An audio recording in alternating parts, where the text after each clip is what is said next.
Good morning, Blue Sky and YouTube. Had a lot of followers check out some of our videos, some of my videos. Thank you, appreciate it. Hopefully it's helpful to all you people out there. Hopefully it gets spread around and some of you people learn something about protecting yourselves. Sunday morning about 7 o'clock. It's a frosty, cold morning. No snow, but cold, 32 degrees. Really our first cold snap of the year here in Washington State.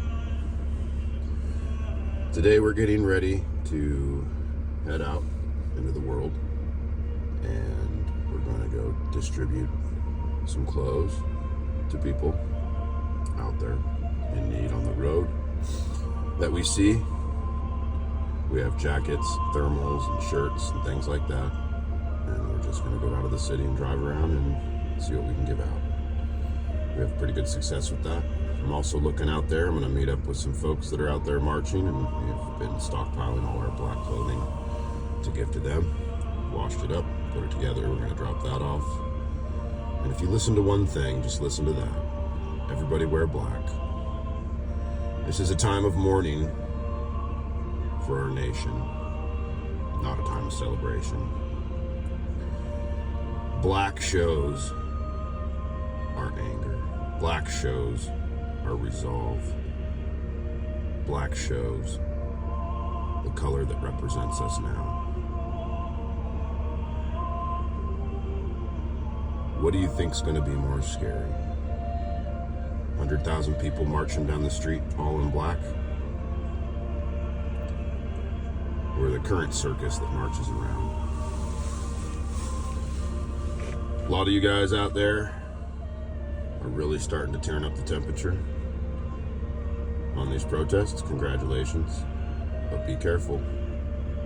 These guys want to shoot you and they're going to get away with it. They're getting a bonus if they manage to kill you. They made that obvious just recently. $30,000 if you manage to shoot someone and kill them. So now they've got financial incentive, because a lot of them were just thinking, well, why would I want to risk my job? Why would I want to risk my life when I shoot someone? Well, now they have a reason. $30,000. It's a bounty on us. And they're trying to collect this bounty by going door to door. So wear a mask, wear clothing that doesn't identify you,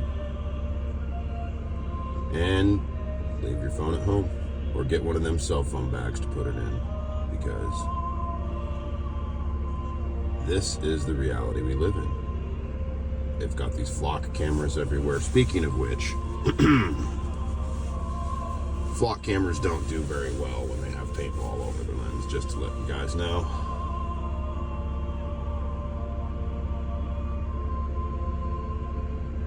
Also, there's a little device out there called a cell phone jammer. It's about $400. You guys might take a look into. Put it in a backpack of somebody and turn it on at the right moment. Shuts everything down. Your phones too, but everything gets shut down. This is going to come into more of a relevant piece of equipment as we progress here, because they're going to start calling in airstrikes on you. Whether it be drones or actual helicopters. Now, are our soldiers going to allow that to happen? I don't think so, but there's got to be some that will. And if that starts happening, it's time for all you military aircraft mechanics and military munitions experts and pilots to just refuse to go out. You're violating your oath.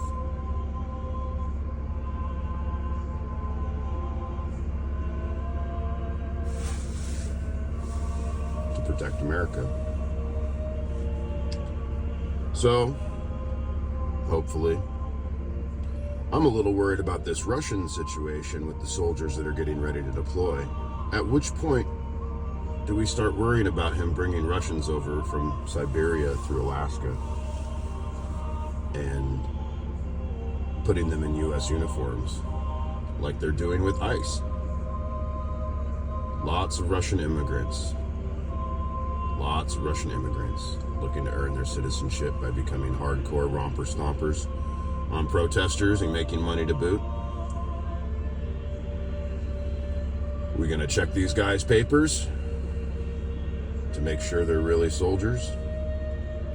Because if you have a U.S. guy in a U.S. soldier's uniform who doesn't speak English and only speaks Russian, we're officially being invaded at that point. And that's a fact. When they start hiring foreign militaries to come in to police us, the war has started. We can't allow Donald Trump to continue this massacre of American ideals and standards and laws. It's up to the people in the government to shut the government down right now if they can, to not fund it anymore, to just stonewall everything. And if they won't do it, it's time to have them removed from office. Whether it's a snap election, whether we all go to their home and march there to let them know our displeasure at them maintaining the funding for the Trump administration. The traitors in the Democratic government that didn't keep the government shut down before. I don't think they've learned their lesson. We need to focus on them, lest they flip again when the time arises. We're only going to have a little while longer here before things get way worse. Now they're recruiting ICE agents all over as fast as they can, anyone they can, and they don't care about their physical fitness because they're going to primarily use them for roadblocks at some point. They're going to shut down every highway, shut down every freeway. And then they're going to start checking people's papers. They're going to take DNA samples. They're going to take facial ID. They're going to fingerprint you. They're going to catalog you. And then they're going to decide whether they're going to take you or not. So that's coming. That's the next step. They're not there yet. And if we keep them busy with the protests, which seem to be mildly effective, then maybe they won't be able to pull it off. If we keep the agents running around because the local community they live in doesn't want them living there, and that's made known, they're going to have to be busy moving their newfound possessions they purchased with their blood money, lest it all gets lost. My opinion is that we all just stop working and don't protest. We just all stop going to work. We all stop paying our bills. We all help each other out until this is done.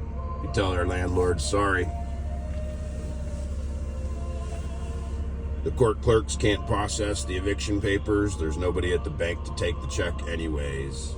And you just tell them I'm locking the door and staying here till Trump's gone. We'll talk about rent later. Stock up on food and water so you don't have to go out, and we just lay low, get ready. Push-ups, sit-ups, read, educate yourself, organize. Trump's already talking about not holding the midterm elections because he's such an awesome president. We all know what that means. I'm starting to become a fan of the paper ballot now that Elon Musk has made it clear that he sabotaged our elections. A lot of you haven't looked into that. He immediately crashed all the Starlink satellites that dealt with election data the day after the election. They're trying to pass off the transmission of election forms that cut off the vote for presidential candidates, but leave all the other ones as a just legitimate flaw that can't be undone. But that legitimate flaw cost us the election in some states. So we need to start thinking about poll integrity. We need to start thinking about voting. Maybe having manual ballots is the way to go. It seems a little archaic, but it's only 300 million votes. If that, actually. What are we talking, 100 million votes? 150 at the outside if everybody voted? Excuse me. But he's already talking about sending the military and sending his goons in to police the polls and to check everybody there. That's just intimidation and threats. So we need to start organizing the mob to protect these polling stations, no matter what the cost. They've threatened if anybody shows up to stop them, they'll just stop the election, they'll just close the polling station and nobody votes. They're looking for any reason. But 1,000 men and women with shields surrounding a posting station, allowing people to come and go safely through a corridor of shields, might be our only solution. We can't let these mercenaries take us over. They're talking about involving companies like a company formerly known as Blackwater, Eric Prince's company, and things like that in the running of Venezuela. It's only a matter of time before they deploy these mercenaries onto our own home soil. It's just a matter of time. They don't care. They're mercenaries. Some of them do. Some of them know what's up. But we have to prepare to shut this nation down by February 14th. That gives you about 27 more days.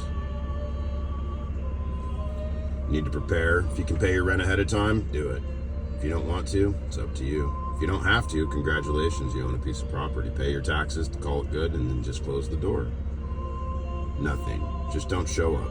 Tell your boss you're sick of it, and you're staying home until you feel better about the nation.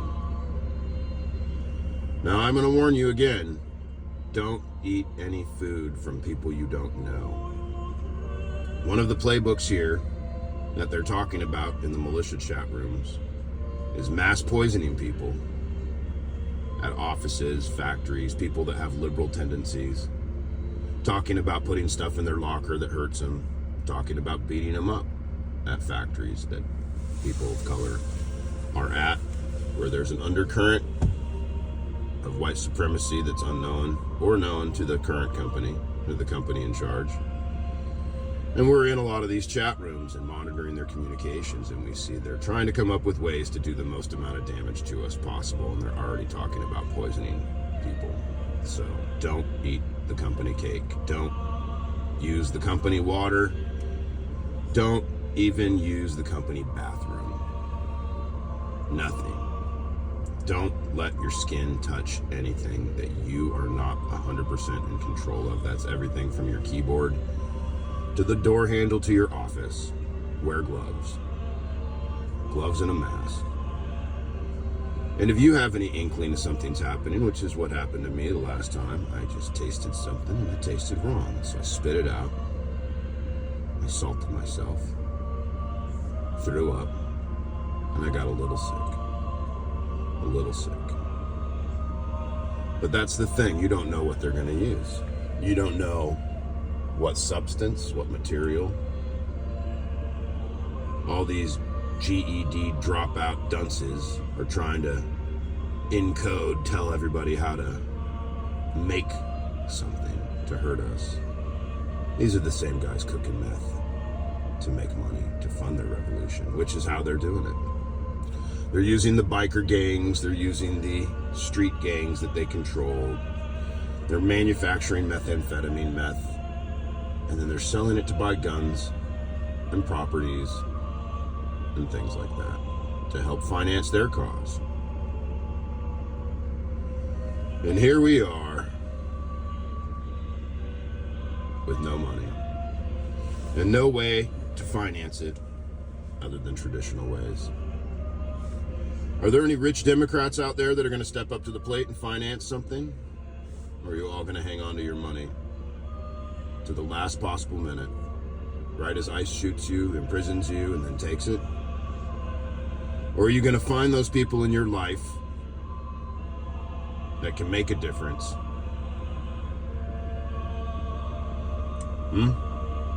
What's the deal? It's put up or shut up time, people. It's put up or shut up time. We have to do something now. Now, while we're off in the city handing out clothes and handing out a little bit of food, we don't really deal with food as much, but some supplies and hygiene supplies. I'm going to stop by some rich people I know and see if they're interested in helping us out. We need a piece of land.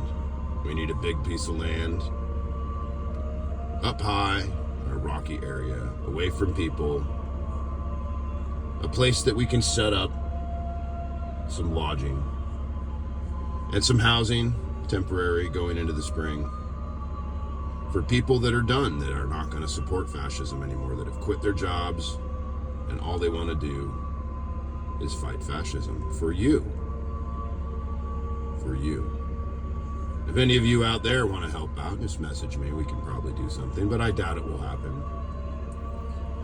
I've yet to meet a protesting liberal that would even give a nickel to me to do anything. Doesn't matter that we print propaganda or flyers. Doesn't matter that we give out clothes to people in need. It doesn't matter that we stockpile black clothes for resistors. It doesn't matter that we help with the manufacture of other items, shields and things like that, that will become useful if things get bad, and are useful right now where it's bad. I still have not met one liberal that will help out. And that's what's disappointing. The right gives everything they can to help these causes, and they're getting scammed. But the left wants to hang on to their money. They don't want to give anything. You're going to hang on to it to the end, it's going to get taken from you, and then you're going to cry to everybody about how poor you are, and we'll listen. But part of us will be like, you could have stopped this by just being a little more generous with the money you have. So if you feel like you want to prove me wrong, go find that hero in your life that's protesting and buy him something to take out there. Not a weapon, but something to protect himself. Shield, helmet, respirator, anything. Do something financially. You running around marching, reminiscing about the 60s is not helping, because the battle is where the protesters intersect the abusers. That are the ICE agents abusing us, and maybe soldiers. Nobody needs you out there. They need you on the backside, canning food, fixing clothes, helping people get their dental care before they go out there to fix that bad tooth, helping people fix the injuries that they sustain. Now, ICE is hanging out at the hospital, so if you come in with an injury from a protest, they might arrest you. There's a very good chance. This is why we need retired doctors and nurses to help people. Do something with the skill set you have. Stop trying to be a soldier when you're 60. Your time has passed to march. You need to work the backside. Try to go help someone today. Tell those people at the retail store you go to, February 14th, take the day off, and then take the week off. Take your sick time, take your vacation, do whatever you got to do, but just don't go. Shut it down. It's our only chance. You have almost an entire month to prepare for this. If you just save $10, $20 a day and put that somewhere, it's going to be a lot easier. Hopefully one of you out there that's really rich finds this and wants to do some good, get in touch with me. I'll tell you how. I'll call you on the phone. Message me, I'll call you. We'll have a little chat about what you really want to do and how you really want to be remembered. Lots of opportunities to help people right now. Lots of opportunities. You just have to do it with money. It all comes down to money. And if there's one thing the Republicans know, it's that. That's why they're bilking their entire following. $50 here, $100 there, $1,000 here and there. I don't want to give out bling and sell hats and fake Bibles and stuff like that. I just want people to go out and buy the thing that somebody needs and give it to them and tell them good luck, because you might never see them again, and that was your contribution. We need to protect ourselves. We need to start with the gear. We need to start by wearing black. Once we get there, we'll be more of a unit. I got to get on the road and go do some good. We've got an entire van full of clothes here to give away. I've got a bunch of people I've got to go grovel for to try to sell them on what I'm talking about. Try to convince them they can do their part from their $10 million home. Good luck to you out there. This is the Real Z-Man. You're in my thoughts and prayers, all of you. Be safe.